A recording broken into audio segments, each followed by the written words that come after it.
You're listening to A View from the Cheap Seats Wrestling Podcast.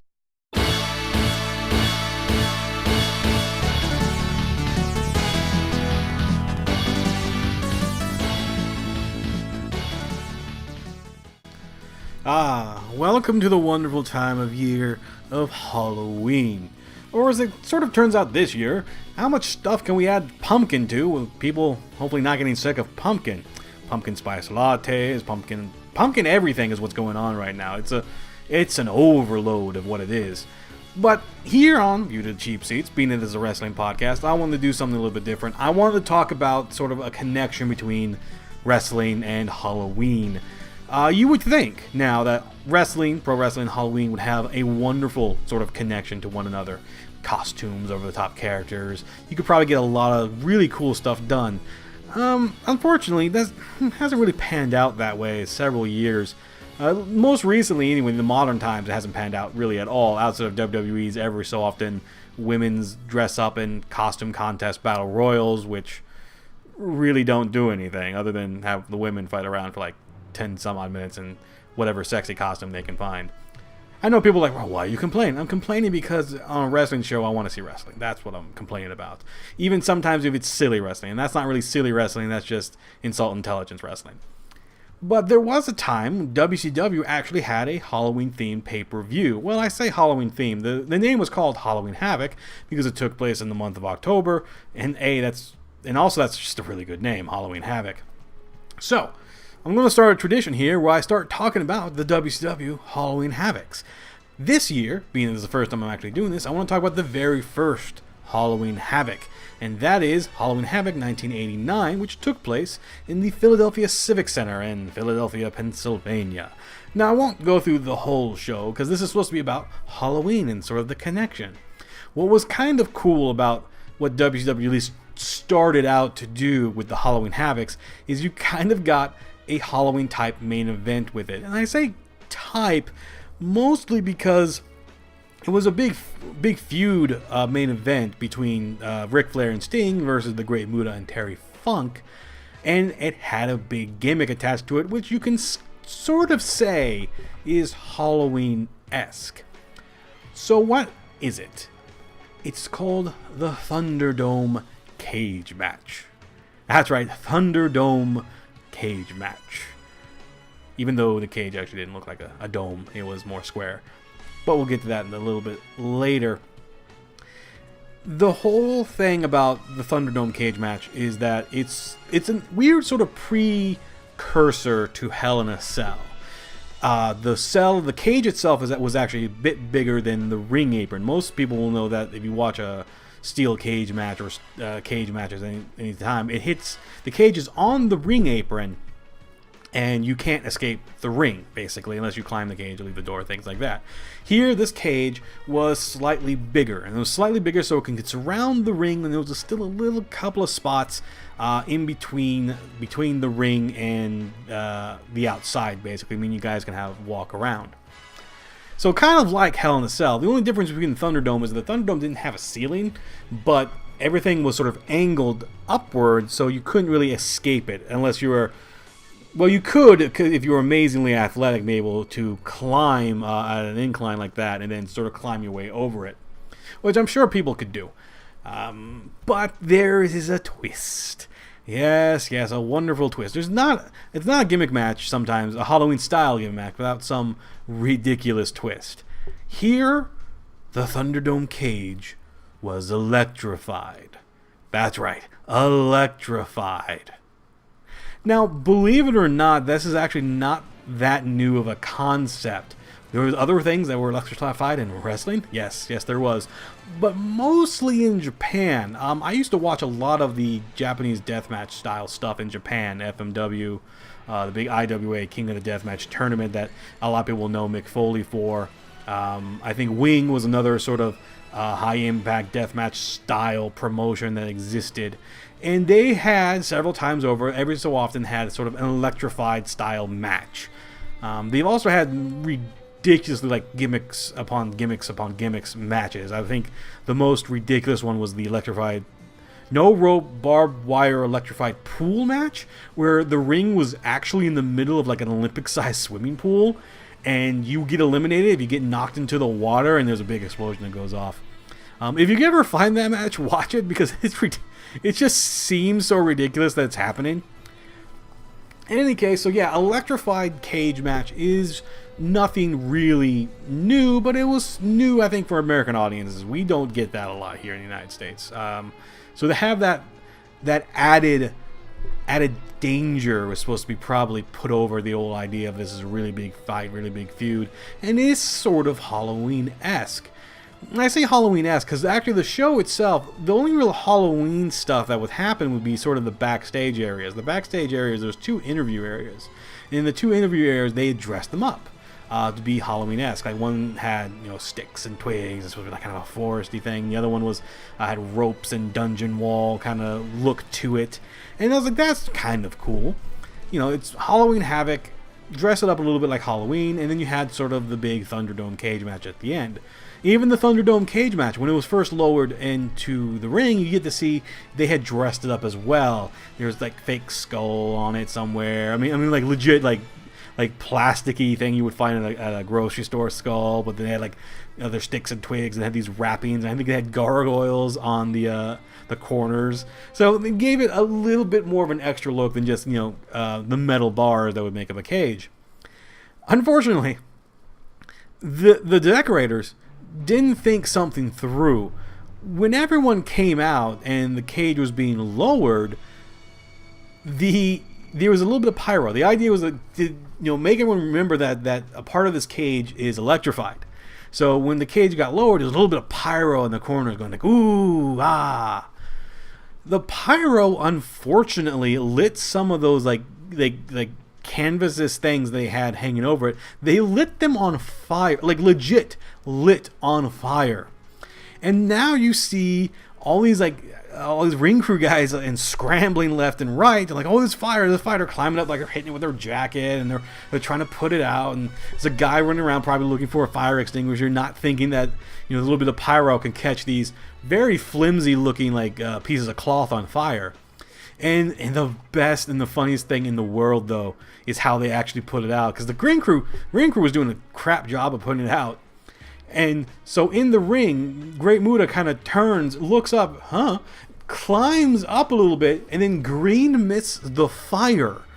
The green mist was one of Muta's signature trademarks. So he green mists the fire, and the fire goes out. It goes out immediately. And that's the funniest thing in the world, just to have Muta kind of go, because like, why is everyone so? Oh, there's a fire up there. Hold on, guys, I've got this. That was a terrible sound effect of me trying to spit without actually spitting into my microphone. So that's sort of it's funny because they did their best to sort of play up the danger, like, oh my god, it's on fire, look it's really, look how dangerous this could really be. But like, I'm pretty sure Jim Ross was doing some of the commentary, was like, oh god, no, that's really on fire, guys. Oh, that's really on fire. Please put it out soon. Have we made a mistake? Have we made a terrible mistake about making this electrified? I don't know if they made a terrible mistake about making it electrified. The reason is because it was actually confusing, because they kept pushing that the cage would be electrified. Ooh, but it's actually not the whole cage, and they didn't make that clear when you're watching it. Because when it comes down originally, like, this is a big electrified cage, Terry Funk starts climbing on it. And then in the middle of the matches, the guys are climbing on it or getting shoved into it, and no one's getting shocked. So you're sitting there going, well, is it actually electrified? Is it, aren't they supposed to be like, it was electrified, but it was only like the top level was electrified. The only part, it was the very top that was inclined, so you really couldn't climb it out anyway, was electrified. And you only knew that because at one point, Muta was starting to climb the cage for no real reason other than the climate, I guess, and to show, I guess, it was electrified.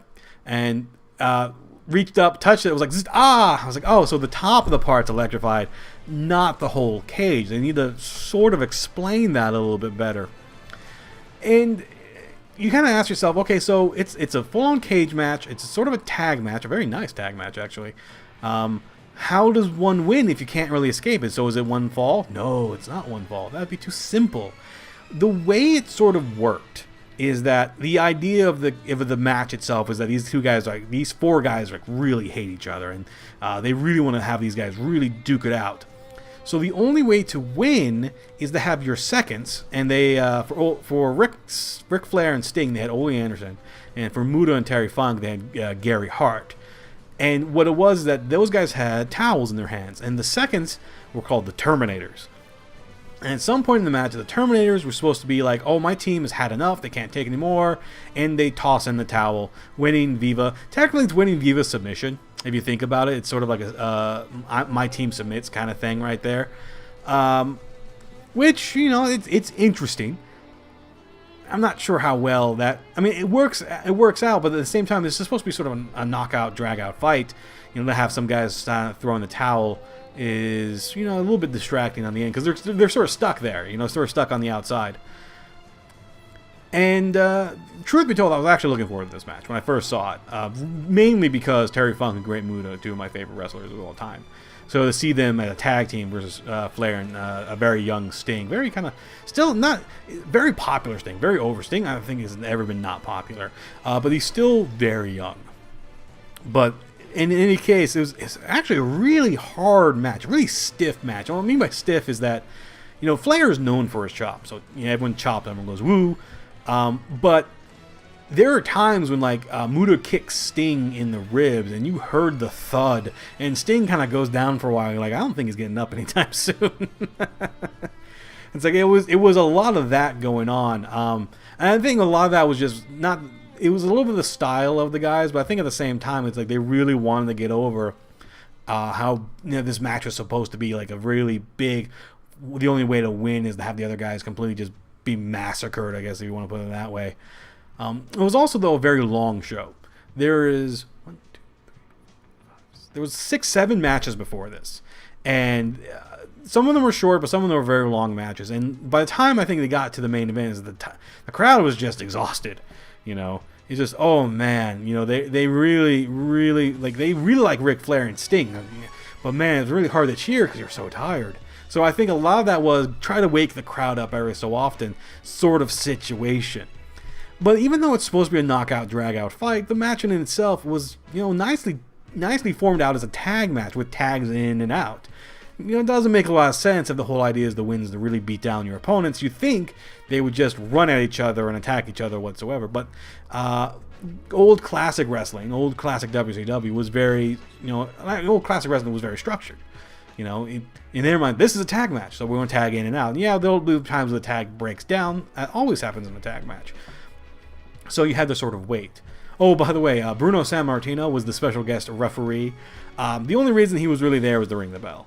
He doesn't really do a lot in the match in itself. I also noticed that Terry Funk somehow busted open his finger during the match. I don't know how that happened, but there was a shot of him, and you see one of his fingers is just red, covered in blood, and you kind of go, ew.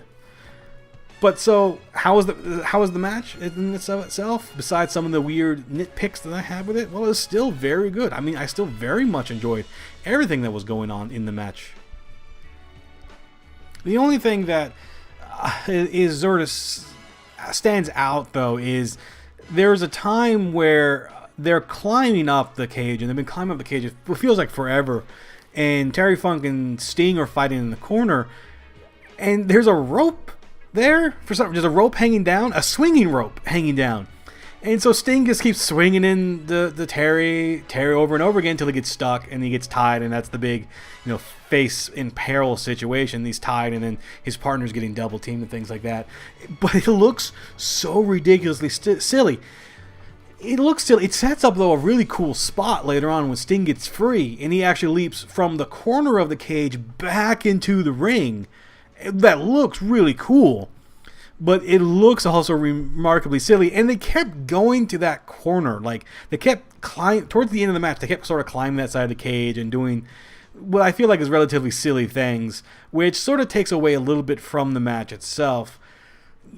If the object of it is to beat your opponent down until the second says they can take no more and give up, to just have, because both Terry and Muta both did, they would just randomly climb the cage for no apparent reason, and there was no real strategy behind that. They weren't trying to escape; they were just sort of climbing it and setting up to hopefully probably be the next spot. That was my only real sort of critique, is that they kept setting things up very obviously, or they kept climbing the cage when they really didn't need to climb the cage. So it was very just awkward to look at and to pursue a little bit later on. But overall, I mean, I did really enjoy the match itself, and that could just be biased speaking because I really like Terry Funk and Great Muta, so it's always a pleasure to watch them work. Extremely stiff match, but if you want to say, like, on Halloween and you're bored or you're done trick-or-treating, you got some candy, I would say, hey, you want some Halloween wrestling? Go put on the Thunderdome Cage match. It'll kill some time for you. A good 20 minutes to kill some time. The end result was, of course, the faces winning. Ric Flair and Sting won when Gary Hart threw in the towel for his team. How did they do it? Well, I'm not going to tell you right here. You got to go watch the match if you're going to see it. It's really easy to find. So there you go. This was first year of Halloween Havoc. My first Halloween show for here on View to the Cheap Seats. I hope you enjoyed me talking about the Thunderdome Cage match, Halloween Havoc 1989. Well, that's all the time I have this week. Please, if you like this, share, subscribe to my channel. There'll be some more View from the Cheap Seats coming up in the following weeks. But until then, thank you for listening.